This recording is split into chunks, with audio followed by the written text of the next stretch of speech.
What's going on, guys? It's Jeff and this is Mad Hatter's Reef, and today we're going to learn about keeping your fishies in your fish tank.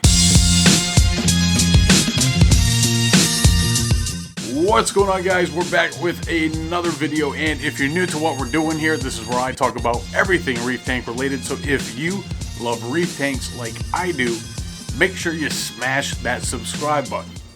Alright guys, it's Sunday and you know what that means, and today we are going to be doing a little do-it-yourself project that's going to help keep your fishies in your fish tank, and that is a very important thing.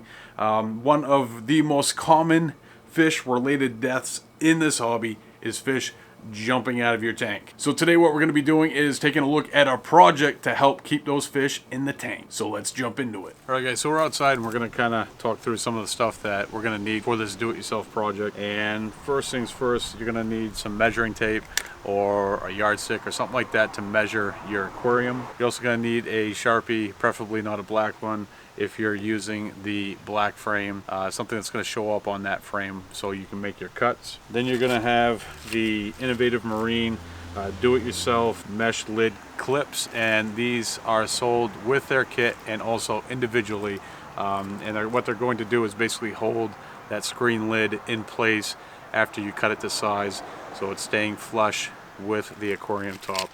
This isn't completely necessary, but it's going to help keep that lid in place. Then you're going to need a hacksaw of some sort to cut your frame.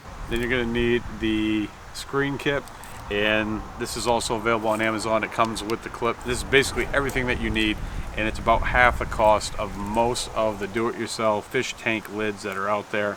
I'm not exactly sure how it's going to hold up over time with the salt, but we're going to put it to the test, and if it does well, we're going to be putting this on the 220 gallon as well. And then we also have some clear mesh netting, and this is going to act as a screen for our fish tank lid, and it actually comes in a fairly large size. It's actually 6 feet by 4 feet, so it's going to definitely cover a few projects in the future. Alright, so I already have my measurements, and what I'm going to be doing now is I'm going to open up the screen frame kit, and we're going to make our marks and cut it to size, and then hopefully be able to get the frame together and the screen mesh netting in there. So the most important step in this process is getting the measurement of the fish tank itself.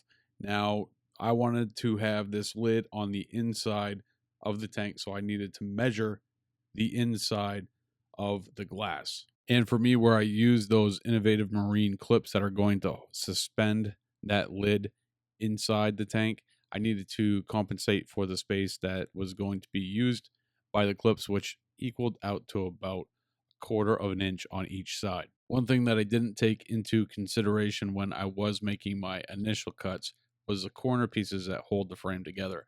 They took up about 3/4 of an inch, and I didn't compensate for that in my initial cuts. When everything was said and done for the inside of my nano reef tank, I needed a screen that was going to fit 11 by 18. So once you compensated for the corners, it was a 16 1/4 inch cut for the length, and then a 9 1/4 inch cut for the width. One thing that I didn't think about at all when I had purchased this kit is that it's made to fit a 3 foot by 3 foot window. Now, my reef tank, the nano reef tank more specifically, is much smaller, and I actually got away with only using 2 of these frame rails for the entire project. I did use all of the corners, so in a future project, if I was going to use the remaining rails, I would need more corners from the same company to be able to do that.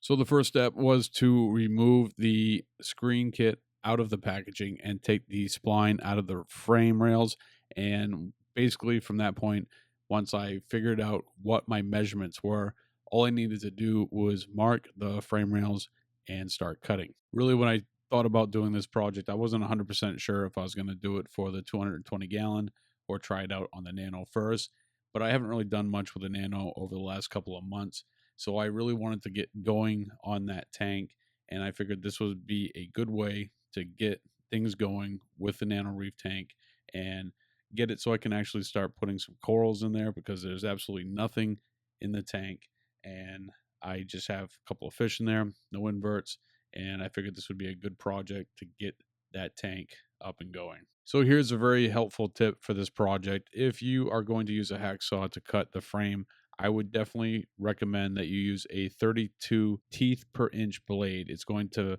be a lot more gentle on the frame and produce a much cleaner and better cut. I was using a 24 teeth per inch blade, which is a mid-range blade, but still a little too much for this soft aluminum on this frame. I would also recommend that you guys wear gloves, even though that I'm not wearing gloves right here. I was fortunate enough not to get my hands cut. There was a lot of metal shards kicking around.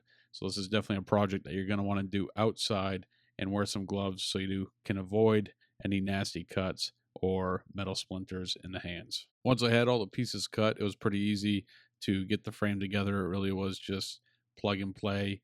And those corners, even though that some of the cuts that I've made were a little bit rough and it made it hard for the clip to go in, I think if you use a better suited blade for the aluminum frame, you'll have a much cleaner cut and those corner pieces will go in very, very smoothly. So once I had the frame put together, it was time to start getting the screen installed, and basically it is very easy to do. All you take is the spline that you removed from the frame originally and push it into the little insert on the frame. One thing that I would recommend is if you use a spline roller. I think that it may make life a little bit easier, and it might be easier on the hands rather than just using your finger. I did have a small dowel that I was using to push in the spline a little bit deeper into the frame, but ultimately I did get it in there after a couple of tries, and it was fairly easy to get that in there. This actually was the only part of the project that I was kind of concerned, because sometimes OC kicks in, and I was just going to be concerned if that the screen, if it kind of had some pulls in it, or if it was stretched in one section, that it wasn't going to look that good.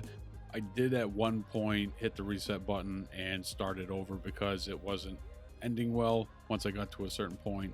But once I did that, I got it to a place where I was okay with it, and I got the box cutter out, removed the excess screen, and then it was time to get the fish tank lid on the nano tank. And I used the clips, and I wasn't really sure if I was going to use all four of them, but I ended up using all four.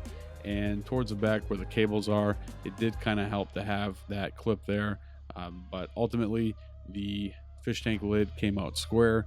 It is very flush to the fish tank, and I am very, very happy with the way that it turned out.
Alright guys, so it's time to come clean. How many of you out there have lost fishes?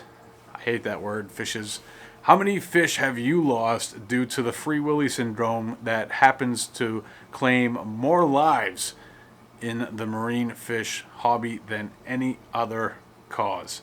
Leave a comment down below. Let me know what has happened to you. You might win yourself a $25 gift certificate to Mystery Reef Box. Alright guys, so that's our keep your fishies in your fish tank video for this week. And if you want to check these products out, there's links down in the description below that we're bringing to Amazon, where you can pick everything up. And it's going to help us here at Mad Hatter's Reef keep the lights on. Who's playing? Who's playing with the lights? Come on, man. Who's playing with the lights? Alright, we're back. Am I too bright?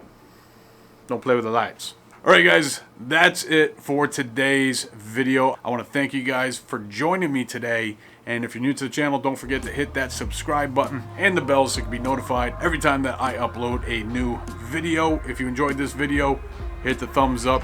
And don't forget, there's plenty more Mad Hatter Reef videos to go around.